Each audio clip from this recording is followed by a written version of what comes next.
Bem, eu não costumo ficar sentado, porque não me sinto muito bem. Somos tão amigos e estamos aqui para comemorar o aniversário do querido João Batista Villanova Artigas. Isso é uma festa. Eu peço licença para nos comportarmos assim e não vir aqui eu a fazer conferências propriamente. Vamos ver de que forma melhor podemos todos confraternizar, apesar da situação, eu aqui e vocês aí.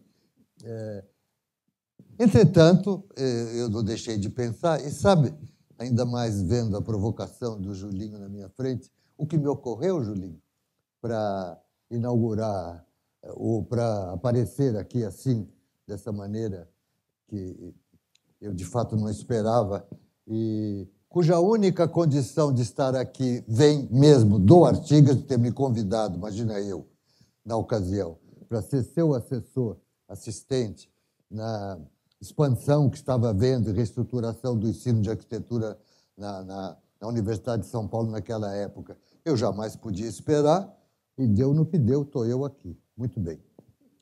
Porém, isso é fruto de um aprendizado que começou naquele momento. Eu não tinha nenhum título, nenhuma condição para estar naquele momento sendo assim eleito para quem podia escolher, junto com o meu querido amigo Pedro Paulo Saraiva, que deve estar aí, como assessores do Villanova Artigas.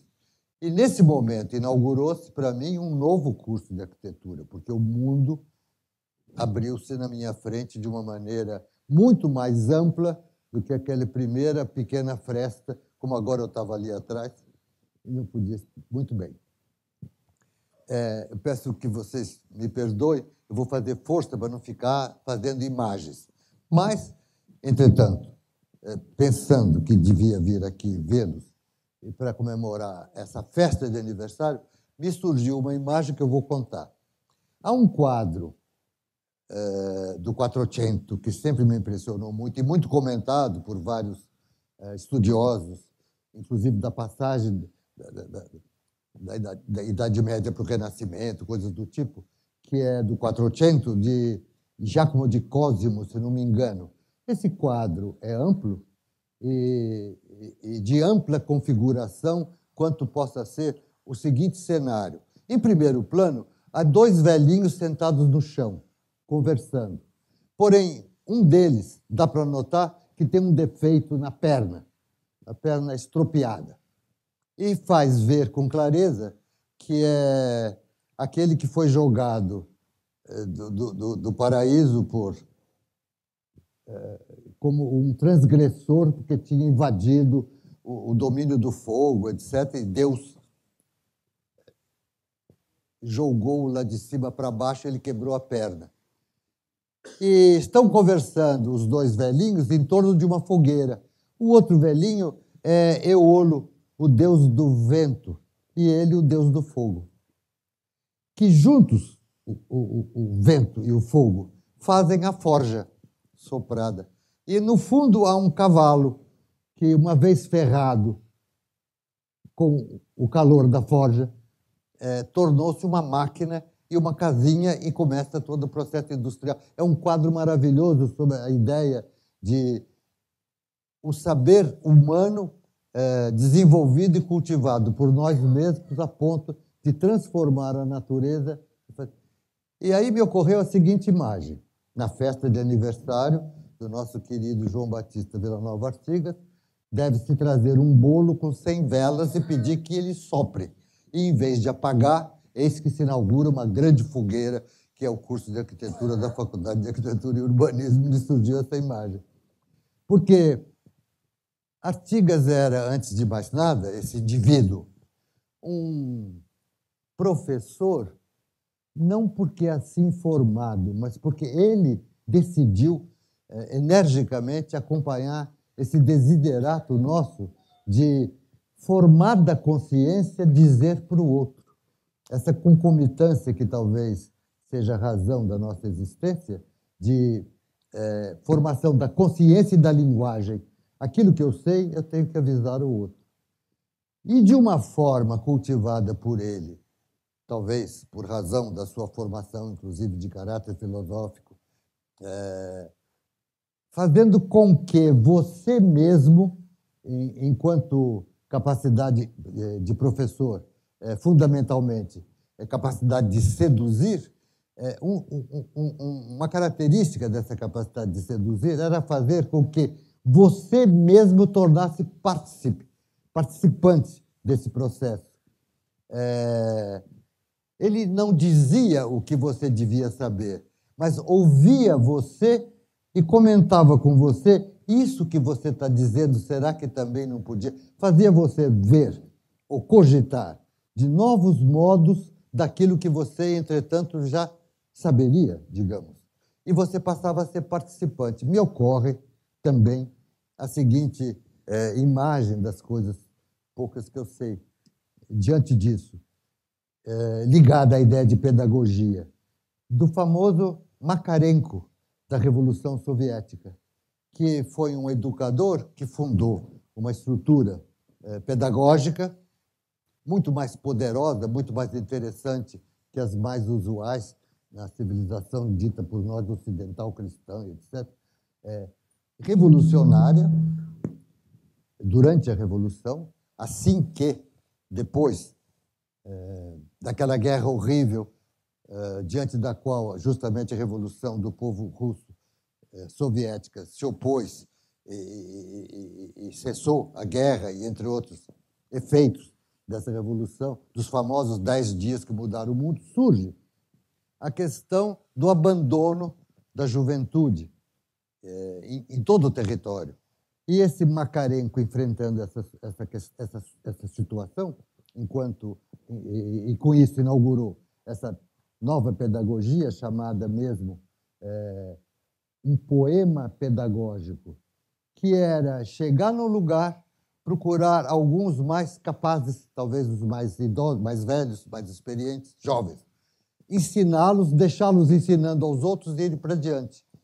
Esse grande plano que todo mundo conhece agora em Cuba, que tornou Havana o primeiro país, talvez, da América Latina, quem sabe do mundo, onde não havia analfabetos, foi feito com uma política, uma ação efetiva dessa natureza. Cessou-se toda a vida escolar, universitária, seja qual for, mobilizou-se um plano. Os estudantes, em grupos, foram dirigidos organizadamente a todas as regiões do país, dividido assim, estrategicamente, em situações para alfabetizar a nação toda. Isso durou 1 ano, 2 anos, foi tudo retomado depois, e o país inteiro, aquela população toda. Ou como diria um cubano na ocasião, nós todos nos tornamos alfabetizados. Isso não quer dizer que o que vai se ler está resolvido, mas pode-se ler o que quiser. Muito bem. Artigas era um homem que tinha essa visão. Tanto que me ocorreu também, por uma imagem que eu lembrei, ou talvez nunca tivesse visto antes, vi aqui, da vida do Artigas exposta nesse filme que passaram, um grupo onde está ele, o João Batista, está Virgínia, a sua mulher, mãe da Rosa, mãe do Julinho, numa situação como fotografia do cenário, em que você não tem dúvida que está na Praça Vermelha em Moscou, porque atrás tem a indiscutível imagem da igreja de São Basílio, se não me engano. É São Basílio. Na Praça Vermelha em Moscou. Agora veja você a dimensão dessa ideia de educação do Artigas, que eu, digamos, estou pensando agora. Ele, e muito com certeza ainda, lembrando da emoção daquilo tudo, os 10 dias que transformaram o mundo, a Revolução Soviética, o maior evento histórico, talvez, o mais significativo do século XX, qualquer coisa que necessariamente mudou o mundo nos seus desdobramentos, não que foi necessariamente determinado aquilo, mas na esperança de construir a paz, de discutir a ideia ou a situação da exploração do homem pelo homem, de educação, e tudo que sabemos das esperanças idealizadas de que as coisas não eram necessariamente assim e podiam ser de outro modo. Ele deve ter passado uma emoção muito grande tendo visitado Moscou. Não é que ele fez com que nós também fôssemos lá, entre outra coisa, assim ou assado, por caminhos diretos, tortos. Nos anos 60, houve um congresso mundial, que não foi ele que organizou. A questão da oportunidade e do desejo de fazer a coisa, ela acaba se realizando. E como quem diz, ou imagina, um pai para as crianças, um pai para os seus filhos, ele também tinha que ir lá. E não é que existe uma imagem que eu vou mostrar para vocês, que é absoluta similar àquela que talvez todos vocês viram no filme, onde está ele, Virgínia, sua mulher e alguns amigos na Praça Vermelha, estavam lá, estão lá, na imagem que eu vou mostrar para vocês, talvez a única. Agora, Pedro Paulo Saraiva, o querido Fábio Penteado, Jean Metrejean, eu, todos lá, no mesmo lugar. Como quem diz, todos precisam ver isso. Estivemos em Cuba, Artigas foi a um congresso havido lá, vivemos uma vida, não é só que ele disse coisas, disse, promoveu, fez de maneira indireta, direta, de um modo fantástico. Olha vocês, se essa imagem não é absolutamente, digamos, a mesma imagem que está no filme onde aparece Artigas e a Virgínia. Eu quero dizer, com muita clareza, que ele sonhou essa imagem para os outros, queridos amigos, Fábio, Pedro. Esse é o Fábio Penteado. Esse é o Pedro Paulo Saraiva, que é o único capaz de sentir calor em Moscou. Essa jovem muito simpática, eu esqueci o nome, era uma intérprete que falava castelhano, e que eu esqueci o nome. Lá atrás, o mais alto é o Metrejean, esse aqui sou eu, e esse é o Alfredo Paisani, nosso querido colega, que foi presidente do sindicato aqui em São Paulo, e uma figura muito importante, inclusive na vida do Artigas, enquanto companheiro de partido, porque quando o Artigas esteve exilado, eu vou contar esse episódio, é a única coisa que eu sei fazer em relação ao que se espera nesse momento, contar alguns episódios da tão emocionante vida, até porque é muito difícil resumir, tem que ser feito mesmo por pedaços, isso e aquilo.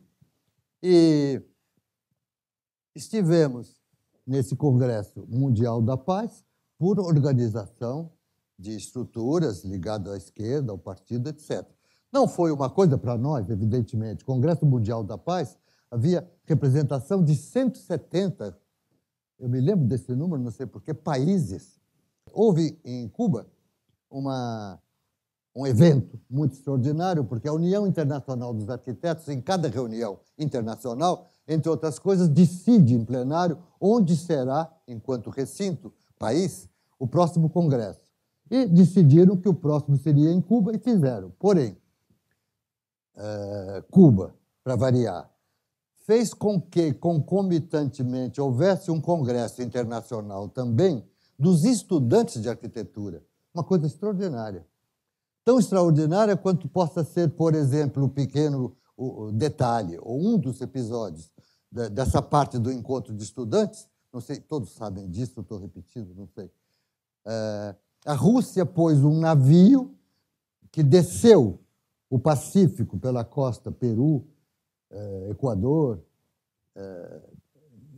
Chile, passou no Estreito de Magalhães, repetiu, inclusive, os episódios extraordinários tão recentes, 400 anos das navegações, subiu a costa atlântica, Argentina, em cada porto, parando e pegando estudantes, que cada lugar dizia quantos, da sua escola, etc., lotaram aquele navio e chegaram em Cuba.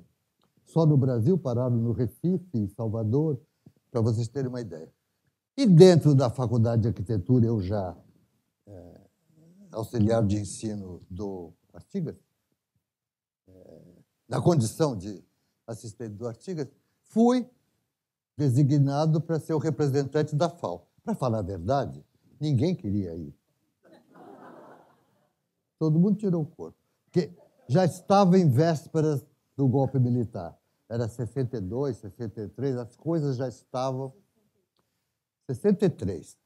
E eu fui com muito entusiasmo. Porém, veja vocês quem era Artigas, enquanto quase nunca tive intimidade assim, como possa se imaginar, com Artigas. Nunca fomos assim, coleguinhas. Sem combinar nada, havia sempre um respeito extraordinário. Eu tive poucos episódios de intimidade, digamos, com Artigas, a não ser comidas, uma bebida, uma risada, nada. Muito combinado, muito de cupincha. Nunca. A dignidade desse homem, se vocês fizerem o meu depoimento de quem andou tão perto, era uma coisa extraordinária. Porém, eu, digamos... Bom, agora, desculpe, não quero contar vantagem, mas eu sempre fui um pouco eu mesmo. Então, o que aconteceu foi o seguinte, lá pelas tantas, com quem eu havia de falar, à esquerda, tudo isso estava ligado. Fui falar com o próprio Artigas e disse assim, eu naquele navio não vou nem a pau. Porque eu não queria, eu já sabia o que podia ser um confinamento num navio de professores de todas as escolas, de algumas, muitas, da América Latina, alguns estudantes, durante 10, 15 dias, trancados num navio, e, inclusive não deu outra, houve coisas incríveis do navio.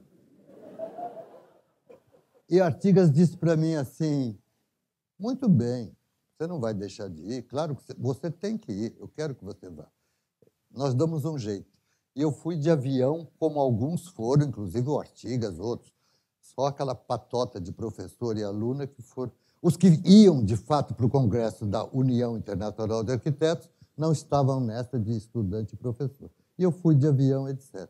Com episódios muito divertidos, porque esse navio aportou em Santos, onde embarcaram os nossos estudantes, os outros já estavam lá, portanto, houve a cena, que é fácil vocês imaginarem, o navio já afastando-se do cais, etc., e eu no cais, dando banana assim, eu não vou. Eles não sabiam que eu não ia. Eu fui até o cais. E eu fui de avião com os outros, etc., uma coisa muito interessante. Tudo isso, eu quero dizer o quê? Estamos comemorando o aniversário do Artigas, não vamos esquecer. Eu estou comemorando o braseiro que ele criou quando soprou as velhinhas. Tudo isso nós vivemos. E eu sei que ele tinha consciência de que tudo isso havia de nos formar, porque o que fazia parte da consciência desse homem enquanto professor era a urgência de dizer, de ensinar, com a esperança que você então faria. Não é que ele já dizia como deviam ser as coisas. Daí a visão dessa pedagogia do Macarenco, que não dizia a você o que fazer, até perguntava, conversava como vão as coisas e fazia com que você visse as mesmas coisas, então, já com outra perspectiva capaz de pôr em discussão aquilo que imaginava já saber. Uma visão nitidamente marxista, dialética, mas muito sedutora, factível, coloquial, de frutificação inexorável. Aquilo brotava, etc. Julinho está aí, outros que estão aí foram estudantes, alunos dele, devem saber em que medida isso tudo pode ser verdade. Quanto à questão dessa dimensão, homem que tem consciência da capacidade de poder fazer, a força do discurso contido em toda a obra que nós fazemos, tudo que nós fazemos contém um discurso. Como é que é a imagem que eu gosto muito? Quem disse que as palavras estão para um poeta como as pedras de uma catedral. Você tem que construir, com poucos recursos, alguma coisa. Essa é a poesia, não são as palavras. São as palavras arrumadas daquele modo. É uma visão muito interessante, mas para lembrar, já que estamos falando do Artigas. Ele vivia com a consciência de que as coisas eram assim. Fomos caçados, como todo mundo sabe. Passamos, ele particularmente, momentos muito difíceis. Vivemos aventuras incríveis dessa dificuldade dos tempos negros, digamos. Houve um episódio que aqui não foi comentado, eu acho, mas talvez valha a pena comentar, porque nos envolve. Principalmente essa última figura do Alfredo Paisani. Artigas estava no Uruguai foragido, ninguém sabia onde ele estava, como é de praxe nessas situações. Escondido, portanto. E ele tinha um amigo, outra imagem que se pode ter do Artigas, quanto capaz, enquanto sedutor, disso também. Um homem, para não dizer de direita, mas que não tinha nada a ver com isso. O Ícaro de Castro Melo, arquiteto, conhecido de todos nós, que tinha sido campeão de salto com vara na Olimpíada de Berlim. Um homem muito interessante como biografia, o Ícaro de Castro Melo. Era muito amigo, no sentido da palavra, do Artigas, porém, não tinha nada a ver com a esquerda. Esse Ícaro, convidado, como ele fazia parte do Instituto de Arquitetos, foi convidado para um congresso pan-americano, da União Pan-Americana de Arquitetos, em Montevidéu, ou em Buenos Aires, foi para lá, sabendo que o Artigas estava sumido, mas tendo, como muitos tinham, a ideia que ele estaria em Montevidéu, foi procurá-lo. Assim, assado, se informou, chegou lá. Bem, vamos fazer a história o mais sintética possível. Voltando, ele procurou. Isso eu soube muito depois. Essas coisas não foram objeto de nenhum falatório, digamos. Soube depois que tudo passou, 10 anos depois, ou 8 anos, ou 5 anos depois. Ele veio e foi procurar a família, com todo respeito, estão aí, e disse, não pode ficar lá mais, ele vai se matar, porque encontrou Artigas num tugúrio, onde viviam 10 juntos, pobres, sem nenhum tostão, vários foragidos, seja daqui, dali, que a América Latina toda estava num regime sofrendo repressão em todas as áreas, em muitos países. Estavam lá desgraçados, alcoólatras, sem comida, desesperados, e ele disse, ele, amigo íntimo do Artigas, como quem conhece, diagnosticou, ele vai se matar, aquilo não pode durar. Bem, o Partido Comunista organizou uma expedição maravilhosa. Me lembra aquela história do pequeno Fusca do escritor argentino, como chama? Cortada. O dragão, não é que chamava o dragão? O Fusquinha. O Partido Comunista fez isso, um plano. Arranjou um Fusca, justamente, envenenado, perfeito, não encrencaria nunca. Saiu pelo Interlands, organizado o trajeto, atravessou numa balsa onde atravessa Boi, no Rio Paraná, lá no sertão do Paraguai, entrou por trás, etc., e baixaram ele, o Alfredo Paisani, e a mulher do Artigas, a Virgínia. Os dois. Estabeleceram-se numa pensão, qualquer coisa, em Montevidéu. Só o Paisani procurou o Artigas para não assustá-lo. Fez um primeiro contato, etc. Disse no dia seguinte, talvez, a Virgínia... Enfim, pôs ele ao par do assunto, enfiaram no Fusca e trouxeram de volta. Porém, se ele viesse aqui, seria morto. Ele ficou escondido, tudo organizado pelo partido. Para vocês verem que essas questões são de maior concretude, com um simples engajamento de dizer fulano é comunista. Isso é um país, é uma América, é um continente. a importância da América no mundo até hoje é uma coisa extraordinária quanto perspectiva de transformação das estruturas as mais arcaicas do mundo. Ou seja, todos estamos, assim ou assado, envolvidos sempre numa revolução. O resto é uma estagnação que vamos morrer. Pois bem, depois desse parênteses, puseram o Artigas numa casa, que era um apartamento num prédio de 15 andares, assim, ali perto da Avenida Paulista. Mais uma graça dessa questão do envolvimento e da sua tomada de opção. Você não pode ser indiferente. Depois você soube, ninguém sabia. Não é coisa, ninguém pode saber, não é? A dona, ou melhor, o proprietário, o dono desse apartamento era uma mulher, artista, muito interessante, irmã. Nós estávamos no regime militar, do atual, na época, ministro da Agricultura, que era um homem dos militares, da família Tassinari. Eu digo porque só pode se orgulhar a família disso tudo. Não me lembro o primeiro nome dela, se era Tereza, uma artista plástica conhecida, Tassinari. Artigas ficou escondido no apartamento dela, sem que ninguém pudesse saber que ele estava aqui, e com isso salvado do diagnóstico que o Ícaro fez com muita razão, que ali ele ia acabar. Bem, o único problema que ficou ainda era visitar aquilo que mais seria desejável, digamos, no plano afetivo, a mulher, os meninos, os filhos. Então, o partido também organizou assim. Fulano, contatado. Depois fulano.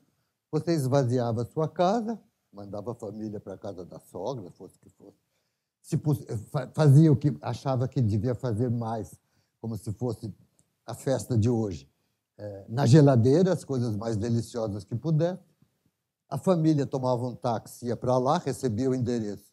E você, o dono da casa, passaria na rua tal, número tal, às 9 da noite, ia ver uma brasinha de cigarro para que é o Artigas. Ele entrava no carro, você levava para sua casa e ia embora.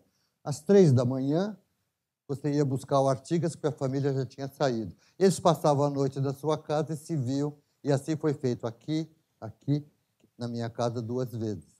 Durante meses. Olha, vocês vão dizer, é um retrato de alguns episódios da nossa vida doméstica naquela época. Qualquer desencontro, você estaria morto. Evidente. Fizeram isso. Esse Rubens Paiva morto era meu amigo íntimo. Não é uma coisa, não é uma quimera. O Herzog, Vladimir, o jornalista, morreu exatamente, foi morto, foi assassinado no dia do meu aniversário, não posso esquecer, 25 de outubro. Por quê? 4 dias antes, na Ilha Bela, eu fui entrevistado por ele, por coincidência ele estava lá, eu também, ele estava incumbido de fazer uma entrevista comigo, nos encontramos. Quer dizer, era assim, não é uma coisa que você ouviu falar. Um horror. E o horror maior é que você fica sabendo disso e não tem coragem de pegar em armas e ir lá matar qual deles. Como que você... etc. Só para ter uma ideia de tudo que foi, num certo sentido, o que podíamos comemorar hoje com grande alegria, 100 anos, 100 velhinhas de Vila Nova Artigas, que se soprar, estamos fritos. E, no fundo, tudo isso dá na FAO, um teto de cristal, dá naquilo que é o recreio dos meninos, que era feito num galpão lá fora, como a praça central das escolas, como se fosse um modelo da própria cidade, o lugar onde o imprevisível torna-se a essência da criatividade, da invenção, a conversa, a troca de ideias, uma visão altamente discursiva e significativa das formas. Assim como, por exemplo, o famoso capitel do da estação rodoviária de Jaú. Aquilo é uma suprema maravilha, aquela invenção, porque se nós lembrarmos de como tudo começou, diante das contradições do saber e do que aparece do próprio saber como inconveniente, eis que mesmo lá, ainda na Grécia, pouco a pouco, e de forma só empírica, não havia nenhum cálculo de momento de inércia e coisas assim, força cortante, isso e aquilo. O pilar, de um modo empírico, foi possível cada vez fazer mais esbelto, belíssimo, a ponto de sua cabeça lá em cima não ser suficiente como área de apoio para as duas vigas que saem cada uma de cada lado da sucessão de pilares, como qualquer fachada feita de pilar e viga. Quebra o pouco apoio na viga, que é uma pedra só. É preciso ampliar a área de apoio sem perder a virtude já conquistada de fazer o pilar elegante, como pode-se dizer, belíssimo. Por quê, afinal de contas, que mais esbelto é belíssimo? É porque nós temos muita convicção de que a exibição do êxito da técnica, para nós, é a suprema virtude. Porque é assim que eu consigo isso, aquilo outro. Tenho que exibir para mostrar, para ensinar. Eis o professor, fazendo o seu capitel. E o único modo de ampliar a área de apoio é pôr um toco de pedra lá em cima e depois E esse toco feio começou a ser enfeitado, eis o jônico, o dórico, o flórico. Tudo isso, nós sabemos dessa história. A ponto do exagero, a Flynn está aí olhando para mim, de botar uma de vocês segurando tudo com as cariátides. Sempre sobra para a mulher, em última instância, para fazer o que é mais belo possível. Muito bem. Agora, veja vocês, se esse capitel que surge porque a viga, etc., que tem que se transformar para ser belíssimo, se ele for feito só de luz, se não existir com aquela transformação que ele fez e pondo a cúpula de... É uma suprema invenção. Eu não me lembro de outro semelhante. Acho que aquilo é uma invenção muito do Artigas. Transformar o próprio pilar em 4 consolos que apoiam as vigas, propriamente ditas, fora da projeção do prumo do próprio pilar e cobrir, porque está se construindo algo que abrigue, com algo translúcido, uma cúpula feita de fibra que já era fácil fazer. Pode ser de cristal, faz-se proa de avião de cristal esférico, praticamente. Uma coisa lindíssima, como quem diz, agora, o mais sublime desenho de capitel que eu vou fazer é um capitel que nem há, só luz. Esse é o nosso Artigas, que eu dou um grande abraço e comemoro o seu aniversário junto com todos vocês. Acho que não tenho mais nada que dizer.